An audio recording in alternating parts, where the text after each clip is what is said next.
Olá pessoal, boa tarde, tudo bem? Meu nome é Ana Luísa, eu sou médica assistente da equipe de Neurologia Comportamental e Distúrbios de Movimento da USP de Ribeirão Preto e hoje me coube falar sobre a demência frontotemporal. Esses erros podem acontecer que nós estamos aí testando um novo sistema. Então, a demência frontotemporal é a terceira causa mais comum de demência por doença neurodegenerativa em todas as idades. A primeira causa é a doença de Alzheimer e a segunda causa é a demência por corpúsculos de Lewy. Porém, a demência frontotemporal é a segunda causa mais comum de demência em indivíduos que possuem a demência precoce, antes dos 65 anos de idade. Na frente temos apenas aí a doença de Alzheimer. E a prevalência da demência frontotemporal é de 15 indivíduos a cada 100 mil pacientes. E é importante vocês saberem que a demência frontotemporal ela ocorre mais na idade pré-senil, sendo que apenas 1/4 dos casos dessa demência ocorrem depois dos 65 anos de idade.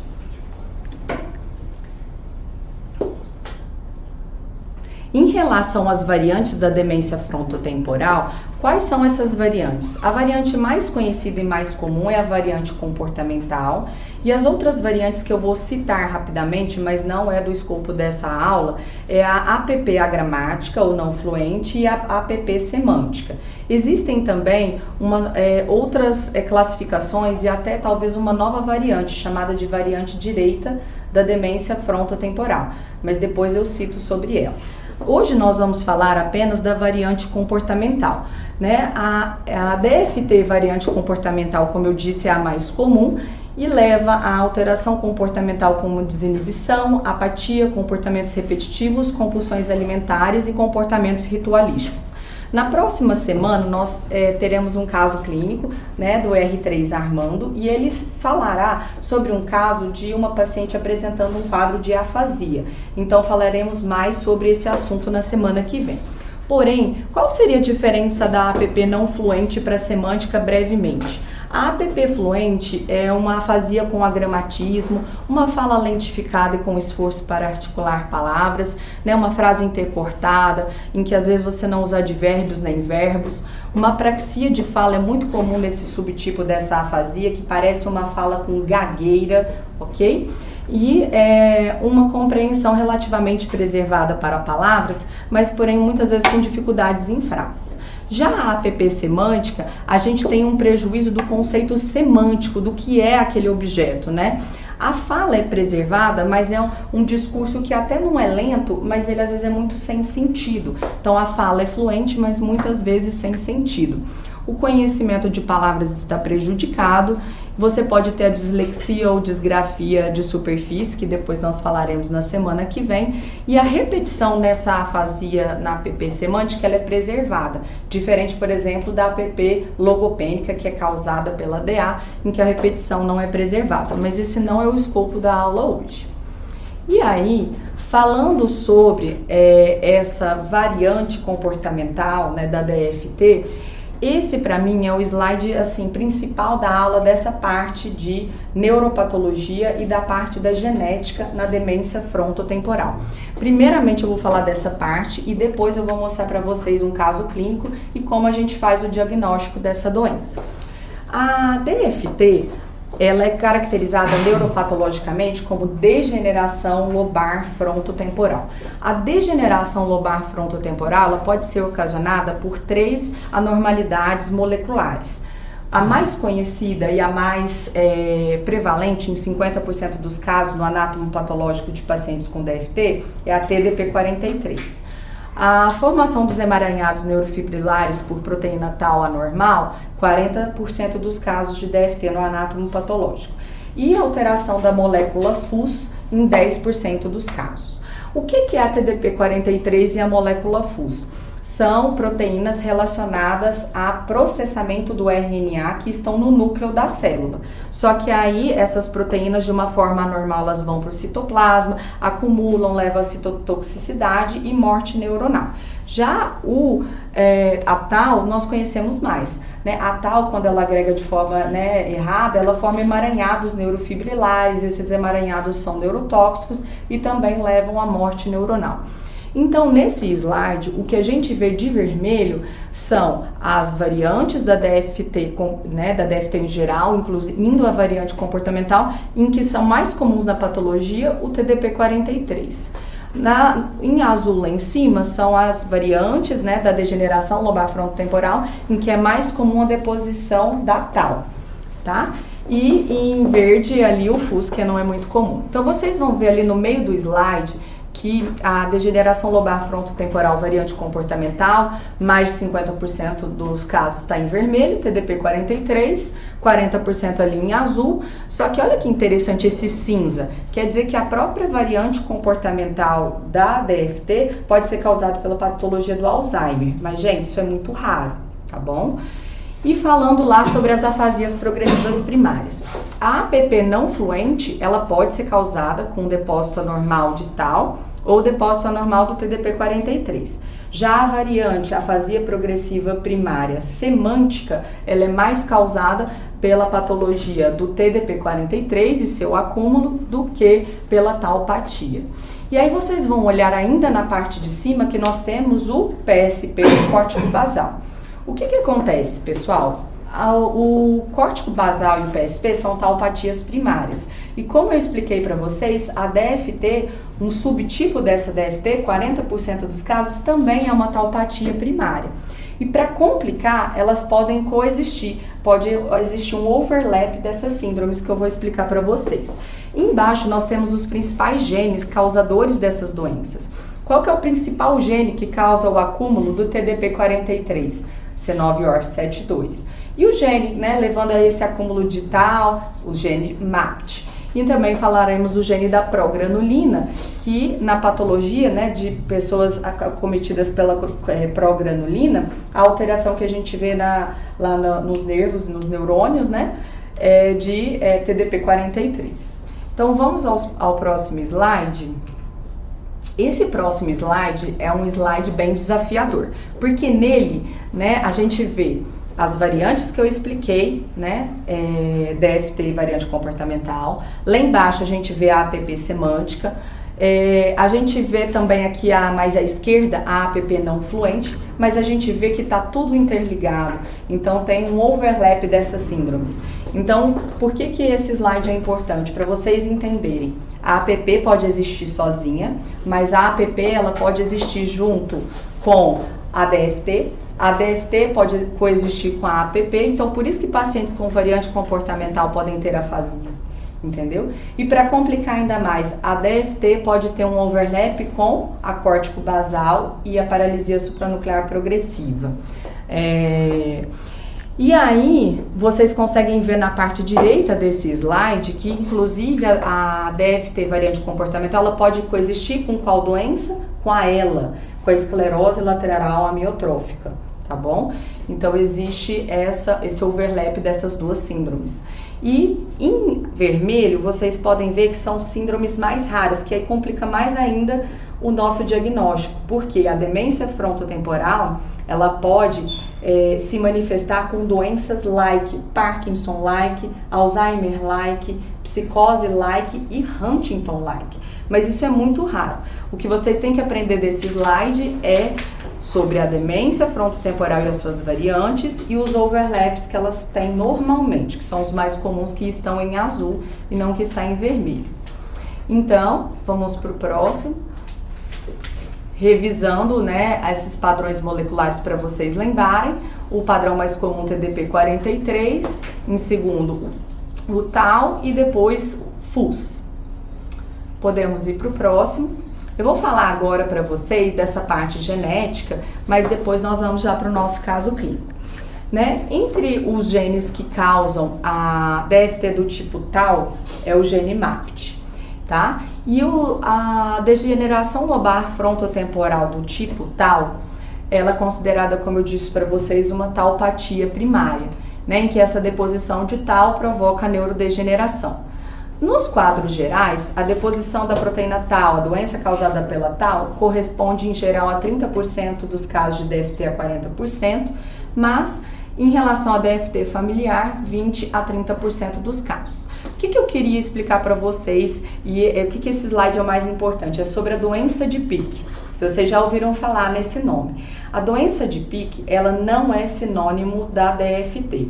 Ela é um subtipo de DFT. Então, se isso cair numa prova de título, a doença de Pick é uma variante da DFT causada por uma taupatia com o subtipo 3R, que leva, então, na anatomopatológico, essa deposição de tal anormal. A doença de Pick é um subtipo de DFT, ok?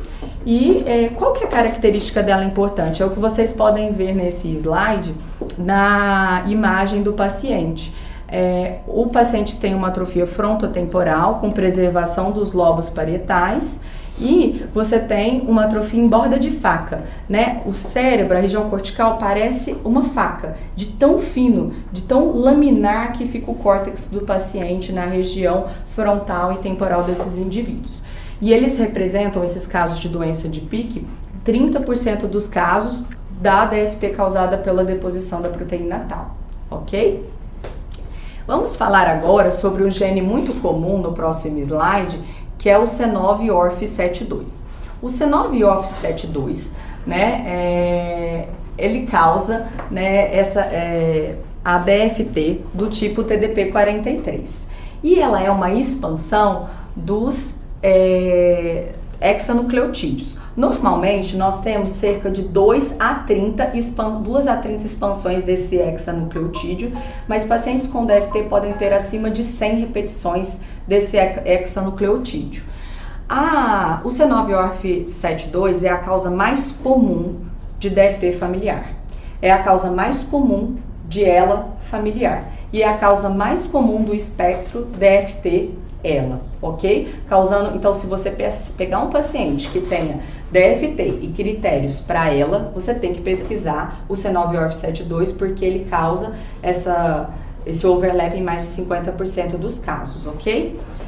E uma característica muito interessante que eu queria falar para vocês nesse slide é o seguinte: nós estamos acostumados a achar que DFT não tem psicose, não tem delírios nem alucinações, mas isso está errado, porque vários casos de DFT, quando você fez um anatomopatológico e viu que era C9orf72 e TDP43 depositando, eles tinham quadros na fase clínica de psicose. Então, pacientes com demência frontotemporal podem sim ter psicose, ok?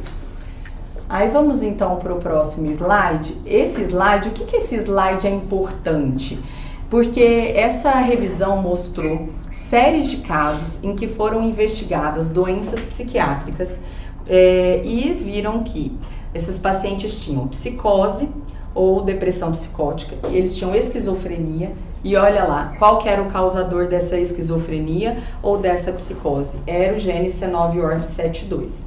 Então, esse artigo ele é muito ousado e ele fala ele fala que nós deveríamos fazer a triagem do gene C9orf72 em todos os casos de DFT possível clinicamente ou provável. Eu já acho um pouco ousado, mas o que o Dr. Vitor orienta? Casos que você suspeite de DFT, né, com os critérios que eu vou ensinar para vocês, de DFT possível, que tenham história familiar positiva, devemos sim pesquisar a mutação do gene C9orf72. Ana, como que a gente pesquisa isso na família?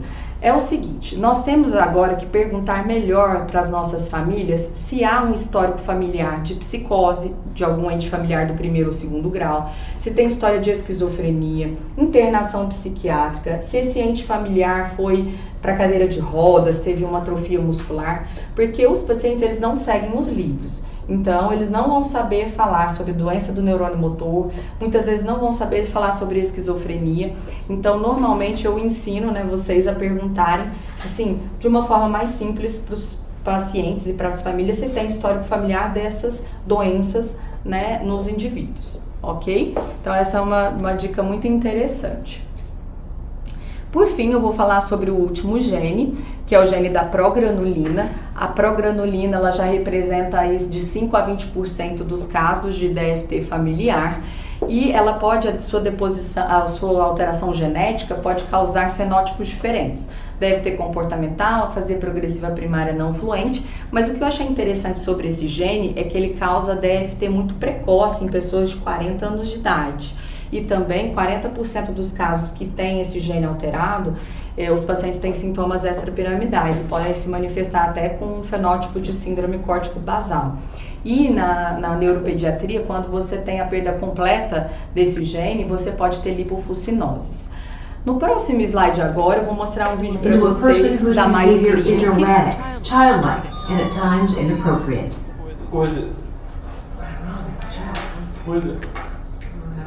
It was calling. It's Brad's body. Of course, even that's different. Brad's first symptoms were subtle personality changes. He'd forget to return phone calls and emails. He'd act childlike in public, and he grew self-centered, a trait his parents say was completely out of character.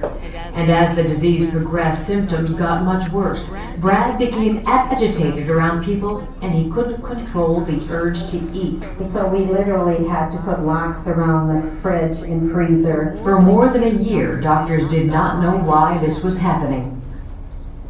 Então, esse vídeo da Mayo Clinic, ele mostra um paciente que tem demência frontotemporal e a partir desse vídeo nós vamos então essa principal parte da aula para os residentes, que eu gostaria que vocês memorizassem os 6 critérios clínicos para a demência frontotemporal, pode passar, que é a partir do critério diagnóstico de 2011.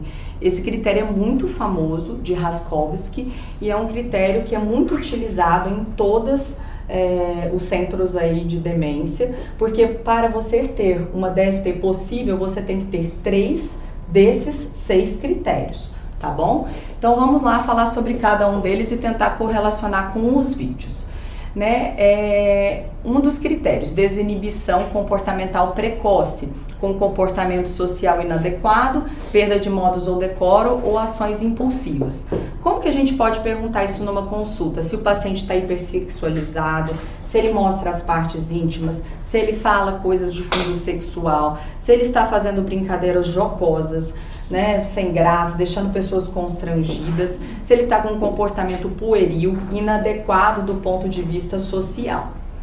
Segundo critério, apatia de início precoce ou inércia. Vocês sabem o que é apatia? É a falta de motivação, a falta de motivação para fazer as atividades, seja atividade de lazer ou atividade obrigatória no dia a dia, uma falta de, o paciente fica lá parado, e não é uma depressão, ele não chora, ele não tem menos-valia, ele simplesmente não está motivado. No terceiro critério, perda precoce de simpatia ou empatia, podendo ser uma resposta diminuída às necessidades e sentimentos dos outros ou redução do interesse social. Como que eu pergunto isso numa consulta médica? Muitas vezes eu pergunto sobre a falta de empatia, como o paciente reage a coisas importantes que aconteceram na sua família, por exemplo. A perda de um ente familiar ou uma notícia muito boa do nascimento de um filho ou de um neto.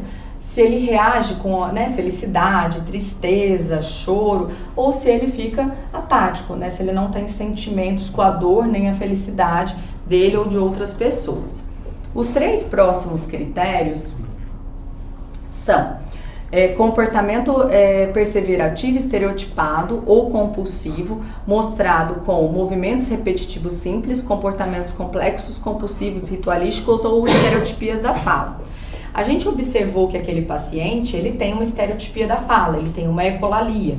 A gente observou que ele tem comportamentos motores repetitivos com aquele brinquedo da criança, Ele fica mexendo as mãos o tempo todo de forma repetida. O paciente pode mexer as mãos, podem acumular coisas sem sentido, toda hora querer pegar um papel, Então são comportamentos assim bem repetitivos e sem sentidos. Inclusive o paciente pode ter uma hiperreligiosidade, ficar muito hiperreligioso. Já a hiperoralidade, alterações alimentares, nós vimos isso no vídeo, tanto que a familiar, a mãe teve de trancar a geladeira do paciente. né? Alterações como alteração de preferências alimentares, uma compulsão alimentar. O paciente, às vezes, que fuma ou bebe, ele começa a ingerir mais bebida alcoólica, né? Às vezes fuma mais cigarros, e exploração, inclusive, de substâncias que não são alimentos, ok? No dia a dia, eu pergunto muito assim, por exemplo, né, a preferência aumenta para doces, tá? E eu sempre pergunto assim, o paciente, ele consegue comer, né, às vezes, né, você deixou umas frutas ali, ele consegue comer uma ou duas frutas, ele come até acabar as frutas com alguma compulsão, você compra um bolo, ele come umas fatias de bolo ou ele quer comer o bolo inteiro? O próprio familiar, às vezes, conta isso pra gente, dessa compulsão. E, por fim, o que esse critério foi muito bom, foi que ele incluiu um critério de avaliação neuropsicológica, que é a alteração de função executiva com a preservação da memória e a preservação de funções visoespaciais. Vamos para o próximo, né? Esse é o critério possível. Para você aumentar o critério de possível para provável, você tem que ter uma alteração na imagem. Então, a ressonância tem que mostrar uma atrofia frontotemporal ou o PET tem que mostrar um hipometabolismo frontotemporal. E para o diagnóstico de uma DFT definitiva, você tem que ter uma comprovação anatomopatológica ou você tem que ter a presença de um gene que você saiba que comprovadamente está relacionada à DFT, tá bom? Excluindo aí doenças psiquiátricas primárias ou outras doenças neurodegenerativas como o Alzheimer. Em relação à neuroimagem, eu achei esse artigo muito interessante, que ele mostrou a importância da ressonância e do PET no diagnóstico do DFT. A ressonância, pessoal, ela é mais específica para DFT, porque se ela mostra uma atrofia frontotemporal, doença neurodegenerativa. Mas o PET, ele aumenta a sensibilidade, porque ele pega casos mais precoces. Porém, estudos mostram que quando você tem falso positivo do PET FDG, né, ele mostrou um hipometabolismo frontotemporal, mas não era DFT, 40% desses falsos positivos eram causados por transtornos psiquiátricos. O resto varia, se era outra doença neurodegenerativa, se era Alzheimer, etc. Mas 40% eram casos psiquiátricos. Então, o artigo sugere que os centros utilizem a ressonância e o PET-FDG para aumentar tanto a sensibilidade quanto a especificidade do diagnóstico de DFT provável. E aí, a própria cintilografia cerebral e o PET-FDG, eles mostram as alterações que a gente vê nos pacientes. Então, há um hipometabolismo, por exemplo, no símbolo anterior, que clinicamente pode causar apatia. O PET pode mostrar, e a ressonância, uma atrofia da ínsula, que mostra um quadro de desinibição. Há também alterações em estriado, amígdala, hipotálamo e tálamo. A gente sabe que o hipotálamo está relacionado ao controle alimentar. Então, tudo isso que a gente vê na imagem se manifesta com essas alterações comportamentais que a gente descreveu, tá? E aí, vamos para o próximo, é aquela variante direita que eu falei para vocês. Essa variante ela ainda não é totalmente reconhecida, mas a variante direita da DFT ela é meio complexa. Por quê? Ela causa muita alteração comportamental, porque tem uma atrofia da ínsula direita, pode ter desinibição, né? O paciente tem uma alteração comportamental, mas ela causa alterações de memória episódica e visoespaciais, inclusive prosopagnosia. Então, ela precisa ser mais estudada, essa variante direita da DFT, né? Em que há uma atrofia frontotemporal direita. Já à esquerda, a gente viu aí um caso, né, uma atrofia muito grave, muito assimétrica à esquerda. Vamos ficar de olho na linguagem, porque pode ser uma APP não fluente, caso tenha uma atrofia lá da região mais frontal, ou pode ser até uma APP semântica, quando tem muita atrofia do polo temporal, né? Que é o caso dessa fotografia, dessa ressonância. Agora a aula vai chegando no fim, eu vou falar sobre abordagem diagnóstica, né? Num setor primário, o clínico geral, o médico da família, ele poderia suspeitar de um paciente com DFT com alteração comportamental, mas às vezes ele não é capaz de identificar. E aí, às vezes, ele faz um mini-exame do estado mental. E o que está alterado no mini-exame do estado mental num paciente com DFT? A parte das contas, sendo que está preservado o visoespacial e a orientação temporal e espacial. esse paciente provavelmente vai ser encaminhado para um neurologista, ou o psiquiatra acha estranho, encaminha para o neurologista. O neurologista da rede secundária, ele pode fazer um FAB e ver que tem uma disfunção executiva, fazer o Addenbrooke e perceber que tem às vezes alguma alteração da linguagem no Addenbrooke ou uma fluência verbal reduzida. E esse próprio médico do nível secundário pode pedir uma tomo, muitas vezes a ressonância, às vezes ele não consegue interpretar. Então esse paciente, na maioria das vezes, principalmente se é uma demência pré-senil, ele é encaminhado para o setor terciário. Por quê? Porque é muito importante a gente realizar a ressonância com a imagem estrutural e, se possível, um PET como imagem funcional. E muitas vezes nos protocolos, né, a ABN sugere um líquor em pacientes que possuam demência precoce antes dos 65 anos. Se possível, melhor ainda com biomarcadores da doença de Alzheimer, mas no Brasil isso não é conseguido de uma forma fácil. E aí a avaliação neuropsicológica é muito importante porque tem que ser feitos mais testes, né, para a gente avaliar, principalmente se ainda não for um caso de demência, mas o diagnóstico diferencial também deve ser feito com a doença de Alzheimer variante comportamental, doenças psiquiátricas e inclusive com hipotensão ortostática, né, e de longa data, licórica, que se chama Brain Sagging Dementia.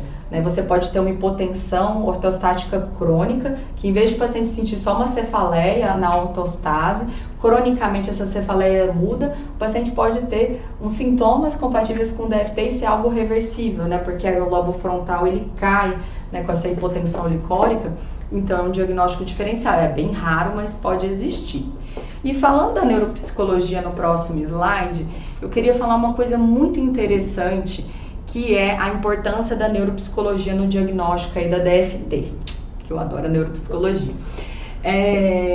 Existe uma coisa chamada cognição social, e ela deve ser mais pesquisada, principalmente aqui, no diagnóstico de DFT. Por quê? Porque testes como o Minizame, o FAB, eles podem estar alterados em outras demências. Mas o que diferencia melhor esse estudo de revisão, eu indico para vocês, ele tem mais de 30 páginas, ele mostra a revisão de todos os estudos feitos com avaliações neuropsicológicas e eles mostram que o teste que mais aumenta a sensibilidade e a especificidade do diagnóstico de DFT comparado a controles normais, doença de Alzheimer e doenças psiquiátricas, são os testes de cognição social. O que é a cognição social? E como que ela é demonstrada nesses testes? Nós temos a teoria da mente, que são testes em que você fala para o paciente histórias, essas histórias têm que ser subentendidas, você tem que entender o sarcasmo da história, e o paciente com DFT ele tem muita dificuldade de entender sarcasmo, de entender ironia, o que diferencia ele desses outros casos. Já o teste de faces, uma pena que esse slide ficou ruim, né? Mas tudo bem, o teste de faces, ele também vê, varia se são só 35 faces ou não, né? O teste de Ekman, você mostra faces para os pacientes e você vê como que eles interpretam as emoções. Uma face de tristeza, de alegria, de medo, de raiva. Os pacientes com DFT têm muita dificuldade, pela cognição social alterada, de entender as emoções. Isso os diferencia desses outros diagnósticos. Então, nesse estudo da revisão, ele mostrou que eles são a área sobre a curva é muito maior, a sensibilidade, a especificidade, a acurácia é muito maior do que o FAB, do que o Minimento, para diagnóstico dessa doença. E eles acrescentam ainda que a gente teria de fazer, eu vejo que, infelizmente, às vezes as pessoas criticam o uso do NPI, mas o NPI e até esse ferramenta comportamental, que é o inventário comportamental frontal, eles são essenciais para vocês consolidarem as perguntas de alterações comportamentais. Vocês têm que saber perguntar as alterações comportamentais em pacientes que possam ter demência. E agora, indo para o final da aula, eu vou falar sobre o tratamento não farmacológico, né? A gente precisa de uma equipe multidisciplinar com físio, fono, TO, estimulação transcraniana está sendo estudada para casos de afasia. A gente tem que controlar mais o ambiente, aumentar a motivação em pacientes com apatia, evitar gatilhos ambientais, ver se o paciente está com alguma dor, né? enfim, para fazer essa parte não farmacológica do tratamento.